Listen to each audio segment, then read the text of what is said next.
Amara stood in front of the mirror in her new room, carefully adjusting her school uniform. She sighed softly as she examined her reflection. Her dark hair neatly tucked into pigtails, her brown eyes looking with slight concern. The girl was small and fragile, but her gaze reflected a strength she may not have realized yet. Moving from a small African town to America was a big step for Amara and her family. Her parents thought it would give her a better future and an education they themselves could only dream of. But strangely enough, it was this opportunity that became the source of her misery. America did not meet her in the way she had expected. In her mind, this country was a land of opportunity where people were friendly and open, but the reality was much harsher. A new school, a new language, new faces, it all seemed intimidating and alien. Amara remembered her first steps through the school corridors, the high walls, the bright light of the lamps, the noise of voices coming from everywhere. Her heart beat faster with each step. In the eyes of her classmates, she saw curiosity, but more often than not, cold indifference. On the first day of class, she tried to stay in the shadows, to avoid close attention. But it wasn't that easy. As soon as the teacher called her name, the class erupted into a commotion. Amara, what a strange name, whispered one of the girls sitting next to her. She's definitely not from here.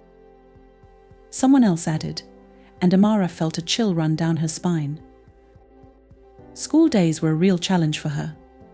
She tried to ignore the whispers behind her back, the slanted glances, the dismissive smirks. But it was difficult. Every morning she woke up with a feeling of anxiety and reluctance to go to school, where not friends and new knowledge, but humiliation and loneliness awaited her. In class, Amara tried to sit in the back rows so as not to attract attention. Her English was not bad, but her accent and uncertainty in words often became a reason for ridicule. One day in history class, the teacher asked where she came from. Amara replied modestly, "I'm from Africa." The class erupted in laughter. Africa? Did you escape from the jungle? Shouted a boy from the back of the classroom, and everyone laughed. Amara felt her cheeks flush with shame. She wanted to say something back, but the words stuck in her throat. After class, a group of girls approached her. There was nothing friendly in their looks. Why are you always so quiet? One of them asked, raising her eyebrows high. Can you even talk? "I can." Amara answered quietly, trying not to look them in the eye. I thought so. You're just embarrassed by your weird accent. The other girl said, crossing her arms over her chest. Amara didn't know what to say. She realized that any words she said would be used against her, so she just remained silent, waiting for the girls to leave. And they left, leaving behind a heavy feeling of resentment. At home, Amara rarely talked about what was going on at school. Her parents were busy working, trying to provide for the family. They hoped their daughter would quickly adjust to her new life and make friends. But Amara didn't want to upset them, so she kept quiet about her worries. One day, however, changed everything. In English class, the teacher gave her students the task of writing an essay about their homeland. Amara thought for a long time how best to approach this assignment. Her home country was not just a place on the map.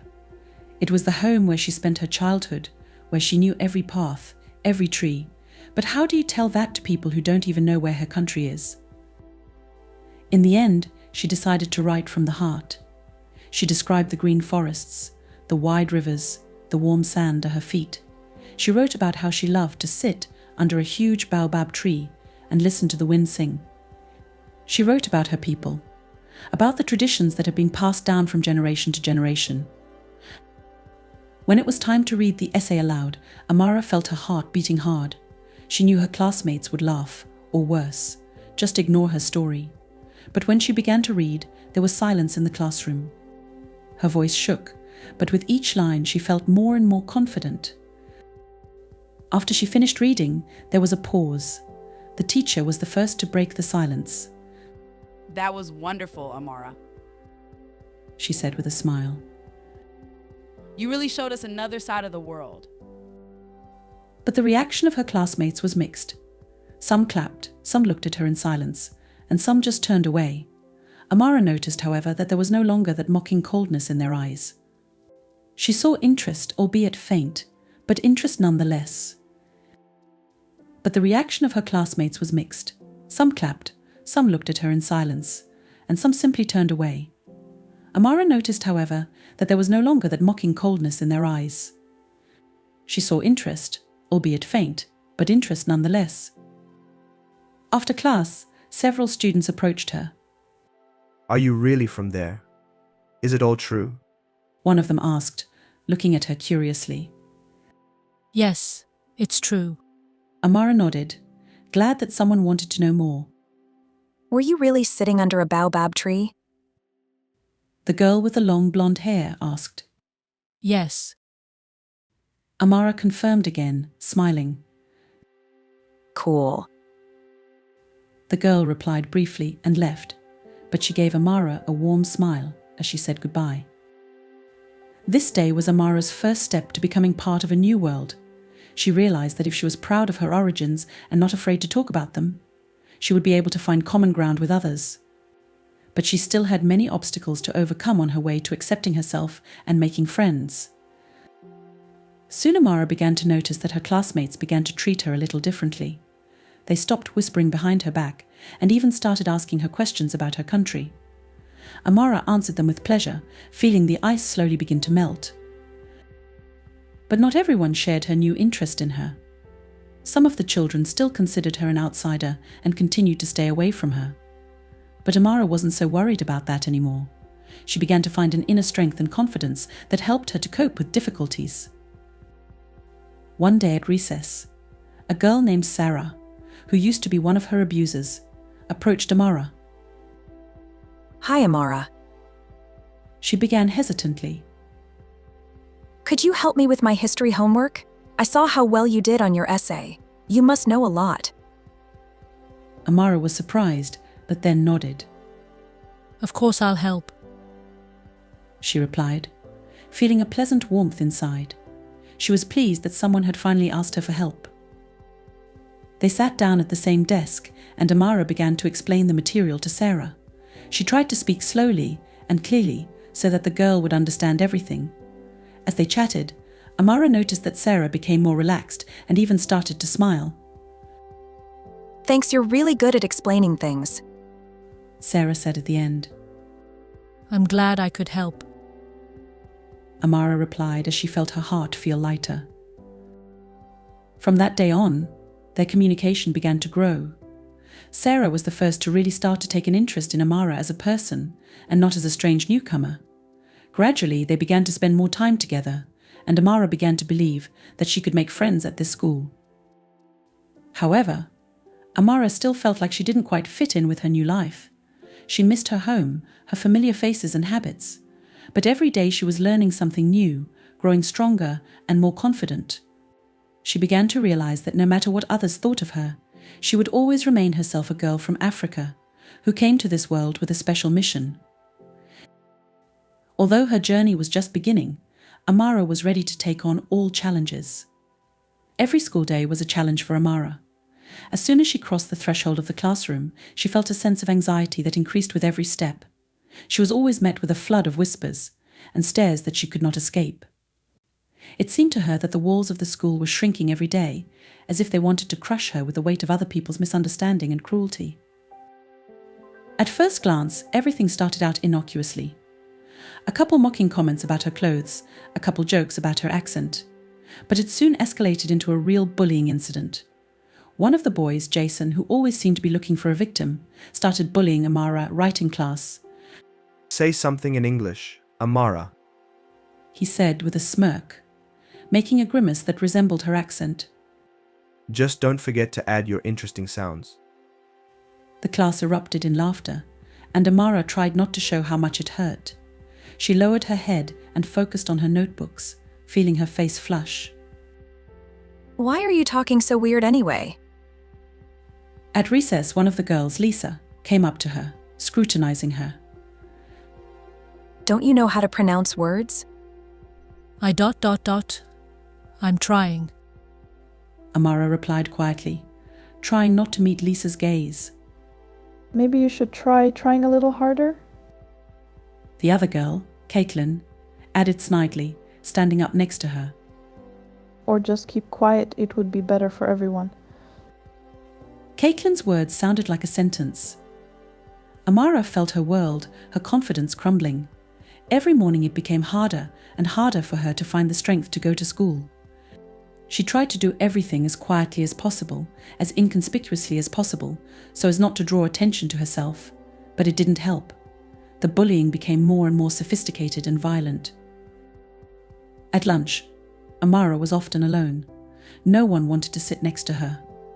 Sometimes she would try to approach a table, but they would immediately pretend not to notice her. Sorry, it's taken. Someone would quickly say as she tried to find a seat. It was the standard response she heard almost every day. Her small, cozy home, where she always smelled her mother's favorite spices and heard her father's soft voice, seemed more and more distant and out of reach. Even in her own room, Amara could not shake the feeling of loneliness and unwantedness. At times she wondered if it had been worth it to move to this country at all. One day, as Amara was walking home from school with slumped shoulders, her mother stopped her. Honey, is something wrong? You've been so quiet lately. She asked worriedly, noticing her daughter's condition. Amara hesitated, not knowing how to explain her feelings, how to tell her that every day at school she felt like a stranger, that she was haunted by this constant fear and pain. It's okay, Mom, just tired. She replied with a strained smile, hoping her mother wouldn't ask more questions. But her mother never gave up trying to find out what was going on. If something is bothering you, you can tell me, Amara. I'm always here for you. She added softly. I know. Amara whispered, averting her eyes so she couldn't see the worry reflected in them. But it's really okay. Her mum knew something was wrong with her daughter, but decided to give her time. She remembered how hard it had been for herself to adjust to a new life, a new world. She hoped Amara would be able to cope as she had.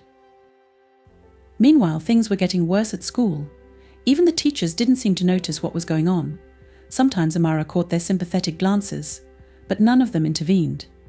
Perhaps they thought it was just childish banter that would pass quickly. But for Amara, it was so much more than that. One day at recess, when Amara was trying to walk down the hallway unnoticed, she was stopped by Jason and his buddies. They surrounded her, blocking her way. Where are you going, Jungle Princess? He asked sarcastically, nudging her with his shoulder. Leave me alone. Amara said quietly, trying to be strong, but her voice was shaking. Oh, look, she decided to talk. Laughed Caitlin, who came up on the other side of them. And what are you going to tell us, Amara? Why don't you tell us how you hunt lions in your Africa? Yes, or how you run from elephants? Jason backed her up, and everyone laughed even louder. Amara tried to leave, but they wouldn't let her. Despair swept over her, and tears came to her eyes. Please. She whispered. Please. Is that all you can say? Jason leaned closer, looking her straight in the eye. We just want to have fun, Amara. Don't you want to have fun with us? At that moment, one of the teachers appeared in the hallway, and the group dispersed instantly. Amara was left alone, feeling the ground go from under her feet. She couldn't hold back her tears any longer and ran outside, hiding around the corner of the school. She didn't know how long she sat there, sobbing and feeling completely alone. It seemed to her that the whole world had turned its back on her.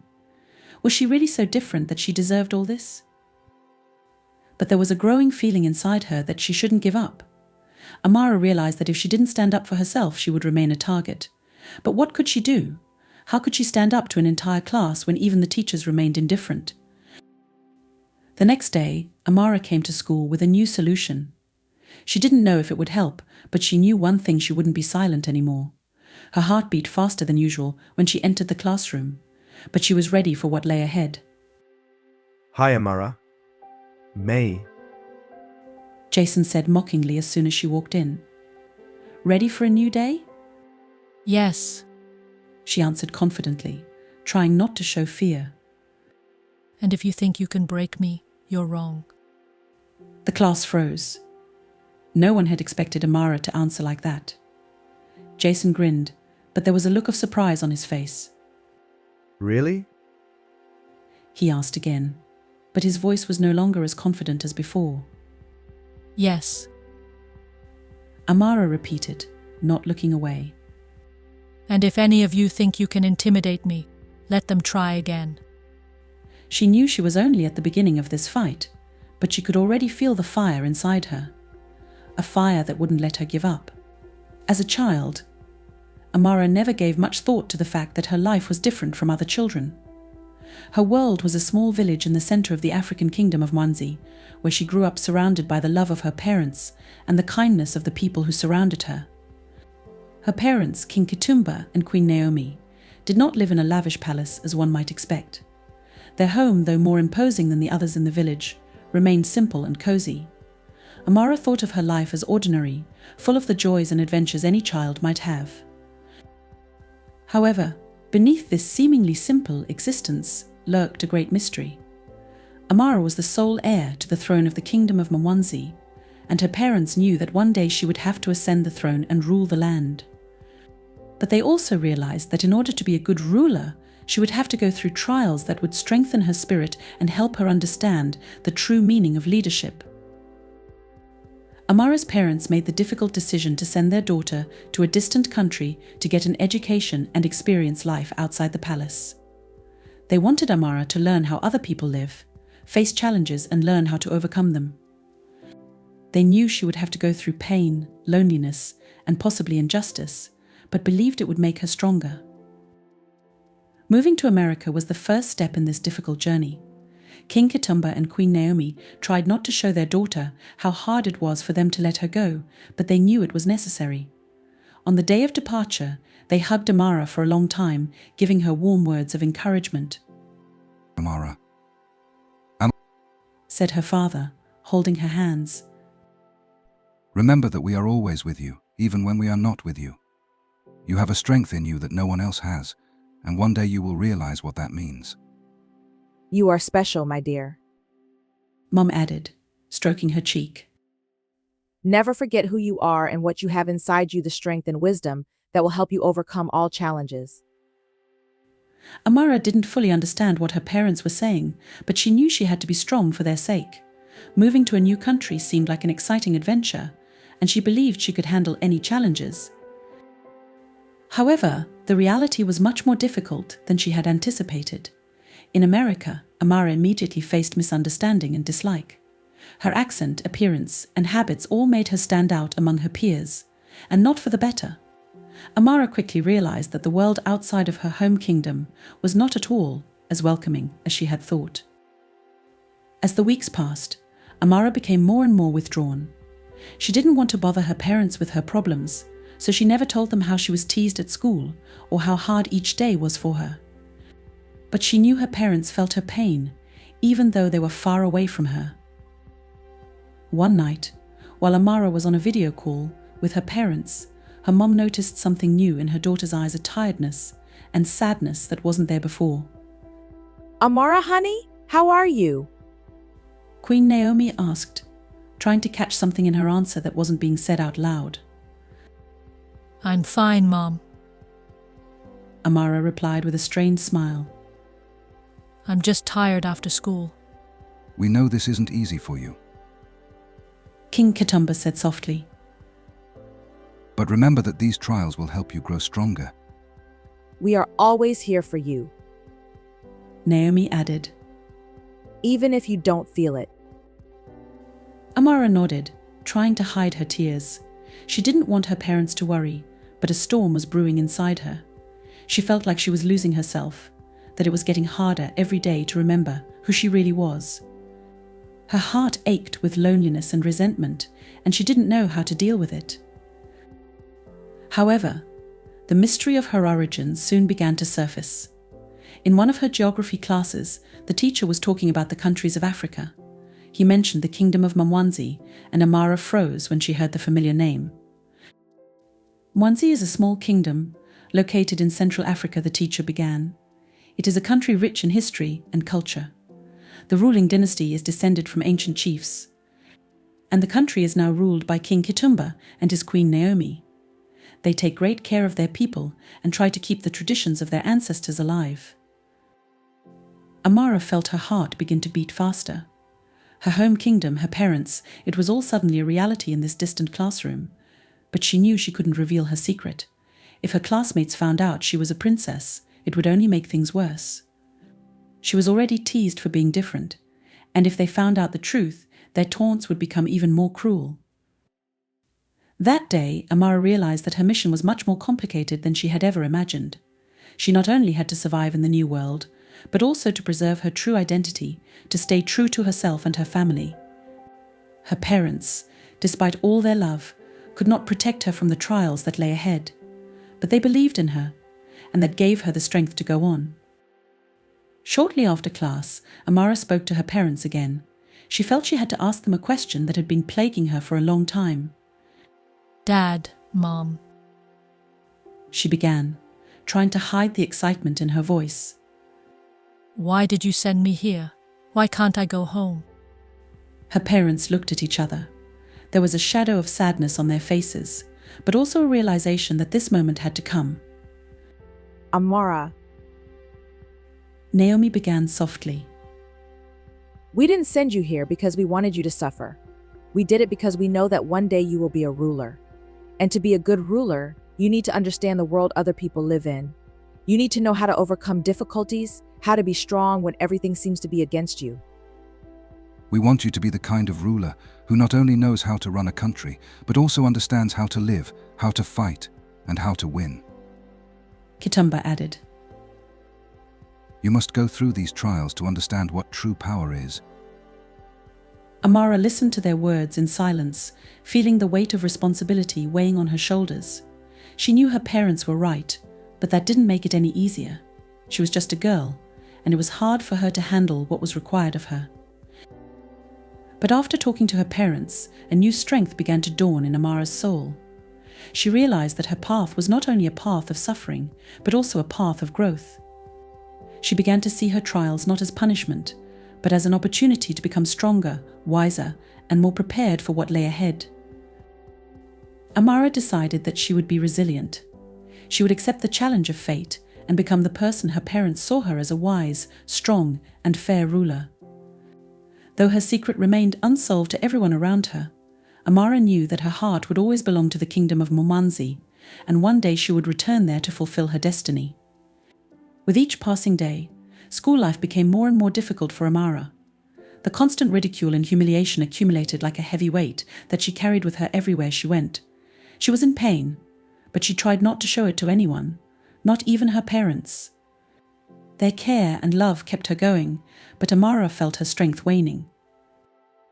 Her classmates continued to pick on her accent, appearance, and oddities, as they called it. They made fun of her traditional clothes, which she sometimes wore on holidays, and the way she pronounced words as if she were juggling sounds.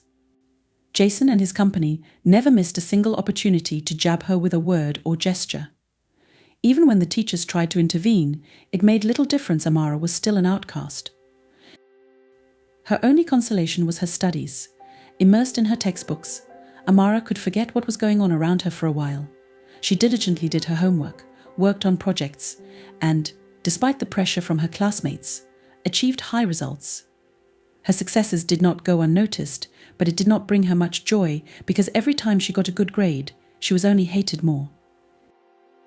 In addition to her studies, Amara found comfort in her cultural traditions. She often recalled her mother's stories about her native country, its rich culture and ancient customs. In the evenings, she would sit at the table and read books about Mwanzi that she had brought with her from Africa.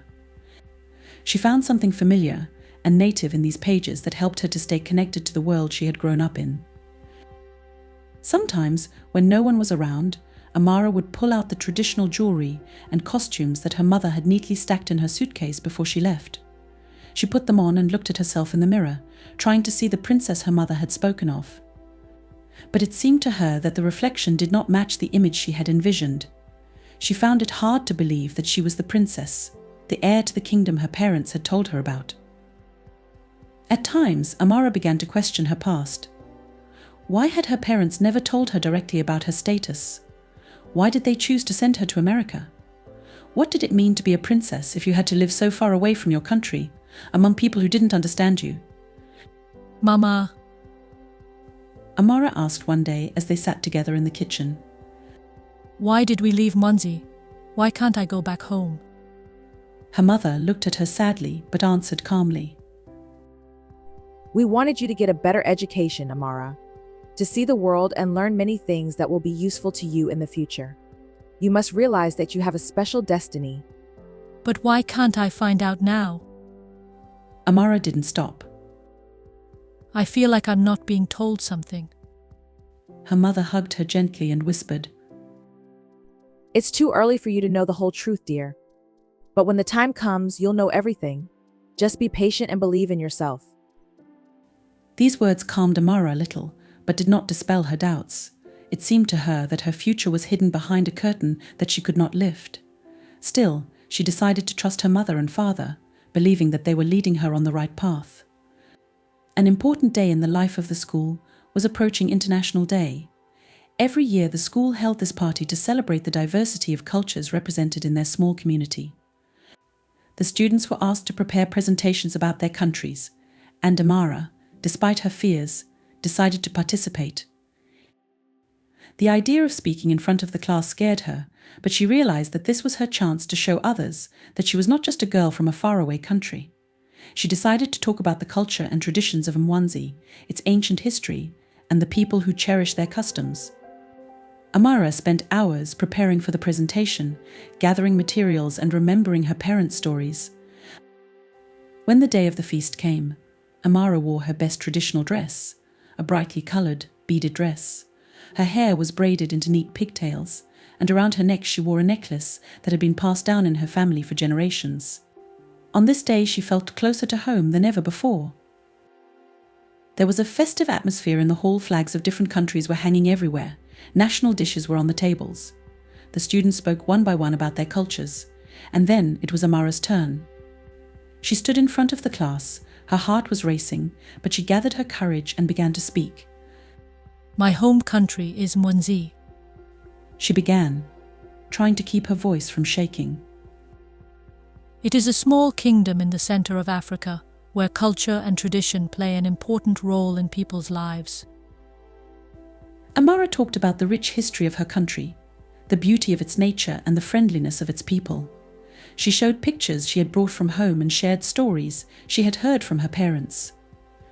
Her words gradually began to attract the attention of those who usually ignored her. But at one point, someone in the audience raised a hand, and Amara froze. You said it was a kingdom. Jason asked, frowning his eyebrows. So you have a king and queen? Amara nodded, feeling the tension in the room rise. Yes, we have a king and queen, She replied. and they take great care of their people. Who are they? Do you know them? Jason continued, with more interest. Amara hesitated. She knew that now was the moment when her secret might come out. She looked at the class, at the interested faces of her classmates, and felt her resolve growing inside her. King and Queen Mwanzi are my parents. She said calmly. I am their daughter, and one day I will have to carry on their work. There was silence in the hall. Everyone looked at Amara with surprise and even disbelief. She saw their eyes widen with surprise and felt something warm in her chest. It was pride in her family, in her country. So you're a princess? Caitlin asked slowly, who was always among those who teased her. Amara nodded, feeling her heart pounding in unison with every word she said. Yes, She replied. I am Princess Mwanzi, but I am not here to stand out. I want you to know my country, my culture, and realize that behind the differences, we are all the same. Amara's words sounded sincere and deep. She didn't expect this confession to change everything, but she realized that this moment was a turning point in her life. She could no longer hide her true identity, but that no longer scared her. Amara was ready to accept her destiny and go forward, despite all the difficulties that might come her way. The audience was silent for a long time, digesting what they had heard. Then there was applause, not timid and polite, but sincere and full of respect. Amara felt the weight she had been carrying for so long begin to fall from her shoulders. She stood in front of everyone with her head proudly up, knowing that she would no longer hide. She had accepted herself and her destiny, and was now ready to move forward. After Amara revealed the truth about her origins at a school party, life around her began to change. That day was a turning point that opened new doors for her, but also brought unexpected consequences. The first day after the holiday, when Amara walked into school, she immediately noticed a change in the way her classmates treated her. Everyone around her began to look at her differently. Those who used to tease her now suddenly started showing her attention. Some even tried to make friends with her. Jessica, one of the girls who had always supported Jason's taunts, approached Amara at her locker as she was laying out her books. Hi, Amara.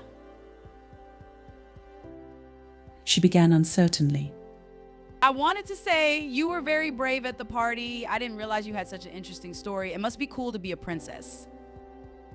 Amara looked at Jessica, trying to understand her sincerity.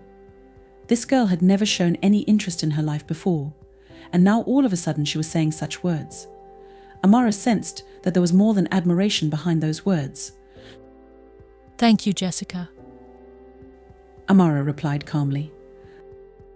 But princess or not, I'm still the same person I was before. Yes, of course. Jessica nodded quickly, visibly embarrassed. I just wanted to say that. Well, I'm sorry if I've ever been unfair to you. The words came out of the blue, but Amara nodded, accepting them gratefully. It's okay. She replied softly. I guess everyone makes mistakes sometimes. Not all of her classmates were so kindly disposed, however. Jason, who had been the leader of the group that constantly bullied Amara, was now clearly feeling out of place. He avoided her gaze, and although he no longer made barbed remarks, there was a noticeable envy and ill will in his demeanor. One day at recess, as Amara headed for the cafeteria, Jason and his friends blocked her path. Tension hung in the air, and Amara prepared for them to start teasing her again. But instead, Jason said with a wry smile, So, princess, how's your throne? Is it comfortable? Amara felt a wave of unpleasantness rising inside her. But instead of giving in to her emotions, she took a deep breath and replied with restraint. Jason, if you think a title makes me special, you're wrong. Being a princess is not a privilege, it's a responsibility. And I'm not going to boast about it in front of people who don't realize what's really important. Those words clearly threw Jason off balance. He'd expected to see fear or resentment, but instead he was met with confidence and calm. He hummed, answered nothing, and turned away, walking away with his friends, who were still looking at Amara with disbelief. However, there were some who had actually changed their opinion of her.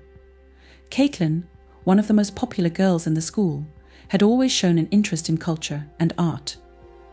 She approached Amara after school and suggested that they do a project together on African history, knowing that Amara would have something special to contribute.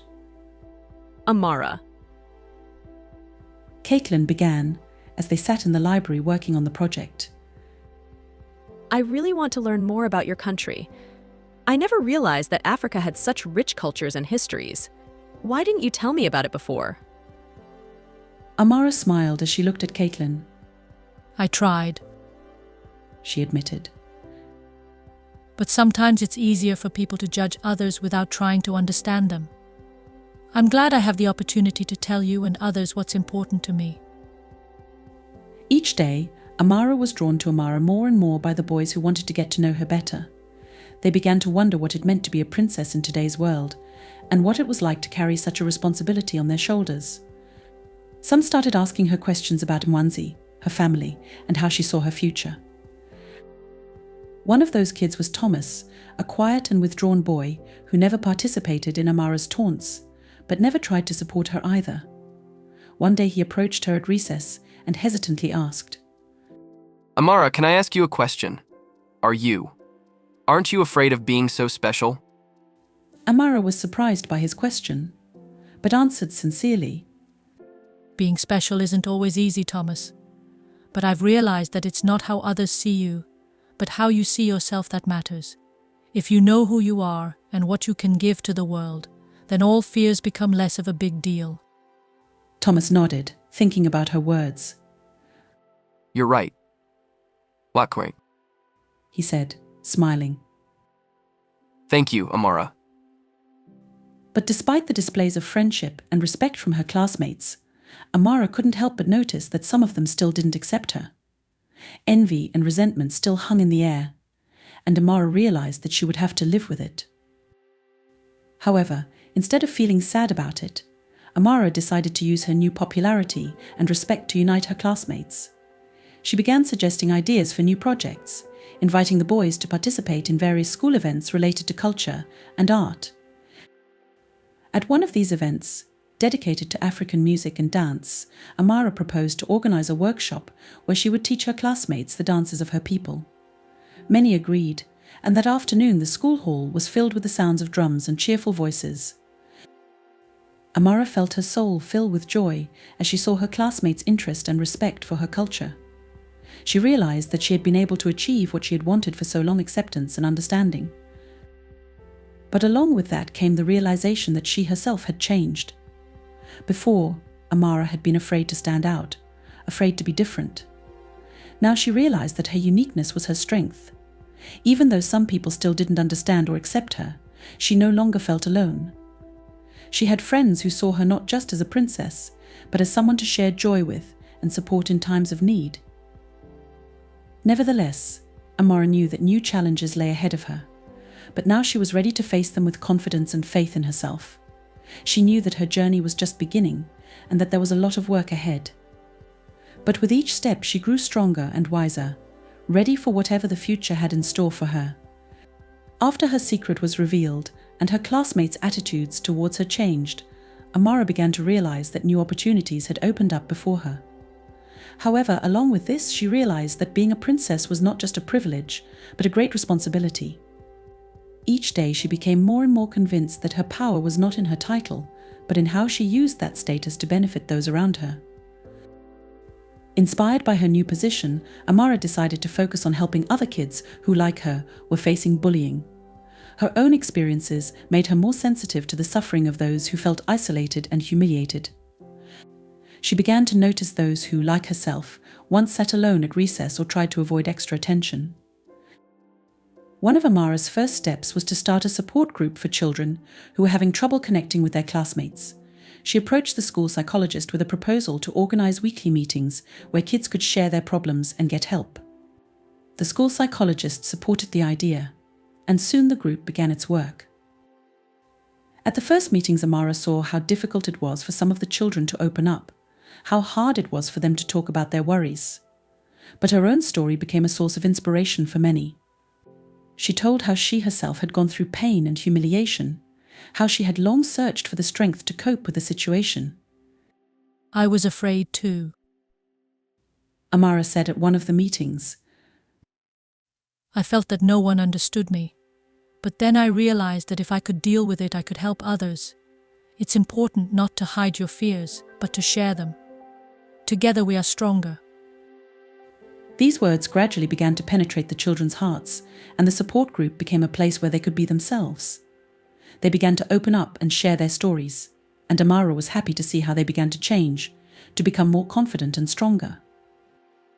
However, her work was not just limited to the support group. Amara realized that her influence could extend beyond the school. She began to organize various activities aimed at combating bullying. One such activity was the Strength in Unity Week, where students participated in discussions, workshops and interactive sessions aimed at developing empathy and understanding. Remember, me, Amara said during one of these sessions. Each of us is unique, and that makes us strong. But only when we learn to understand each other can we truly reach our potential. We need to support each other, not demean each other. As time went on, Amara began to notice the atmosphere in the school changing. More and more students began to listen to her words, and the level of aggression and ridicule began to decrease. Even those who had previously been oblivious to the problems of others began to think about how their actions might affect those around them. At the same time, Amara began to realize that her strength was not in being a princess, but in her ability to inspire and help others. The title became a means for her to achieve more, rather than an end. She realized that true greatness lies not in status, but in how one uses one's abilities to make the world a better place. One day, after another cheerleading meeting, Amara was approached by Lily, a junior high girl who had been ridiculed many times before because of her shyness. Amara, Lily began timidly. I want to say thank you. Before, I was always afraid that I wouldn't be accepted. But now I know that I have friends and that I can be myself. These words touched Amara deeply. She realized that her efforts had not been in vain, that she had indeed been able to change someone's life. She smiled at Lily and replied, You are strong, Lily, and you should never be afraid to be you. It's important to remember that we are valued for who we are, not what others want us to be. Each day, Amara grew stronger in her convictions. Her inner dignity grew, and she no longer doubted her abilities. She now knew that her path was a path of serving others, helping those in need. She also began to focus more on her education. Amara realized that knowledge was a power that could help her in her future role as a princess. She began studying political science, international relations, and human rights, dreaming of the day when she could put her knowledge into practice to make the world a better place. Amara's family supported her in every endeavor. Her parents were proud of the way she used her abilities and saw that their daughter had found her calling. Amara, her father said to her one day as they were walking in the park, You've become a real princess, not because you have a title, but because you have found your place in the world. You know that your strength is in your deeds, not in your titles. These words were memorable to Amara. She realized that her life had a new meaning. She now saw her goal as using her knowledge, experience, and influence to make the world a better place, to help others overcome challenges and become stronger. Amara knew that her journey was just beginning. There were many challenges ahead of her, but she was ready for them. Her inner world had grown stronger, and she knew she could handle any challenge. She was no longer afraid to be herself, for she knew that her strength was in her dignity, her wisdom, and her quest for justice. With each passing day, Amara grew more and more accustomed to the new role she had to exist in. Finding a balance between her royal duties and the life of an ordinary schoolgirl, she felt that she had finally found inner harmony. Her days were filled with studying, socializing with her classmates, and new projects that helped her use her influence for good. In the school hallway, she no longer felt the hard stares that had accompanied her at first. Now she walked confidently, knowing that she had found her place in the world. Amara continued to participate in school activities, organizing meetings for children facing bullying and sharing her experiences. But the most important step for her was forgiveness. She realized that the underlying resentment was not only weighing on her soul, but also preventing her from moving forward. At some point, Amara decided it was time to let go of the past. One day, as she stood at her locker, Jessica and Jason approached her. Both looked confused but determined. Jessica was the first to break the silence. Amara, I want to apologize again for everything that happened. We were wrong, and I realize that now. Jason, who seemed a little tense, also added, Yes, I want to apologize too. We behaved terribly. Amara looked at them and felt her heart fill with warmth. Her kindness and strength of character made her realize that forgiveness was not weakness, but the greatest expression of strength. I forgive you, she said softly. But please remember that what matters is not who we are, but what we choose to be. The words sounded sincere and simple, but they contained all the depth of her inner world. Forgiveness brought her real relief, and she felt the last shadows of the past fade away. Amara continued to live an ordinary school life, but now her classmates saw her not just as a princess, but as a strong and kind person. She stayed true to herself, and that loyalty led her to her true strength, which was not in her title, but in her ability to be kind, fair, and wise. Amara knew that new challenges lay ahead of her, but she was ready for them. For now she understood that a true princess is not one who wears a crown, but one who remains herself despite any challenges.